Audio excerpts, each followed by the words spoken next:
বিশ্বব্যাপী ইরানি নির্মাতাদের প্রশংসা রয়েছে ব্যাপক। নানান ধরনের প্রতিকূলতার মোকাবেলা করেও নির্মাণ করেন সব সৃজনশীল ও বার্তাবহুল সিনেমা। ফলে প্রতিনিয়ত মর্যাদাপূর্ণ সব উৎসব ও অনুষ্ঠানে নির্বাচিত হয়ে থাকে তাদের সিনেমা। তবে এবার মনোনয়ন পেয়েও নানান জটিলতার কারণে অনিশ্চিত হয়ে পড়েছে ইরানি নির্মাতা হোসেন মোলায়েমি এবং শিরিন সোহানীর অস্কারে অংশগ্রহণ। My name is Hossein Molayemi, one of the directors of the film, short animated film In the Shadow of the Cypress. Hossain মোলায়েমি ও শিরিন সোহানী দুজনই ইরানের সবচেয়ে সম্ভাবনাময় ও সৃজনশীল নির্মাতাদের মধ্যে অন্যতম। তাদের নির্মিত animated cinema in the shadow of the cypress Oscar animated short বিভাগে মনোনয়ন পেয়েছে।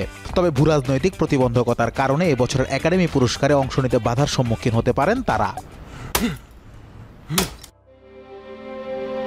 In the shadow of the cypress প্রায় সব মর্যাদাপূর্ণ চলচ্চিত্র উৎসবে বেশ সাড়া ফেলে, সেই সাথে হয় প্রশংসিত। এমনকি এবারের অস্কারে পেয়েছে মনোনয়নও। তবে এই নির্মাতা জুটি অস্কার প্রচারমূলক ভিন্ন ভিন্ন ইভেন্টগুলোতে অংশগ্রহণ করতে পারেনি, কেননা তারা মার্কিন যুক্তরাষ্ট্রে যাওয়ার ভিসা পাননি। সরকারি সহায়তা না পাওয়ার পাশাপাশি তাদের ভ্রমণ সংক্রান্ত বাধ্যবাধকতা ছিল।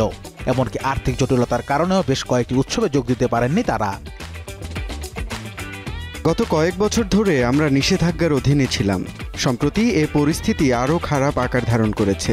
বিদেশ যাওয়া আমাদের জন্য সবসময় কঠিন ছিল, যা এখনও বিদ্যমান। প্রেসিডেন্ট ট্রাম্প ক্ষমতায় আসার পর থেকে পরিস্থিতি আরও জটিল হয়েছে। In the shadow of the cypress নির্মাণ করতে মোলায়েমি ও সোহানীকে অনেক বাধার সম্মুখীন হতে হয়েছিল। নিজেদের অর্থায়নে এই সিনেমা নির্মাণ করতে তাদের প্রায় 6.5 বছর সময় লেগেছিল। মোলায়েমির পক্ষ থেকে বলা হয় সরকার তাদের কোনো কিছুতেই সহায়তা করেনি। তবে যখন তারা তাদের শিল্পের জন্য সফলতা পায় তখন সরকার তার প্রচারের জন্য এটি ব্যবহার করে। আমি রাজনৈতিক কিছু বলতে চাই না, তবে আমাদের নানা নিষেধাজ্ঞা ও মুদ্রার অবমূল্যায়নের কারণে আর্থিক চ্যালেঞ্জের মুখোমুখি হতে হয়।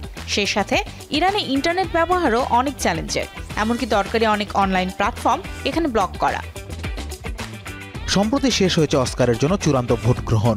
এখন শুধু অপেক্ষা অস্কার মহাযজ্ঞের। তবে মোলায়েমি ও সোহানী অস্কারে যোগ দিতে পারবেন কিনা তা এখনও অনিশ্চিত। তবে এত সব রাজনৈতিক প্রতিকূলতার মাঝেও শিল্পের জন্য তাদের এই ভালোবাসার গল্প সকলের জন্যই অনুপ্রেরণার। Anas Imran, showbiz tonight.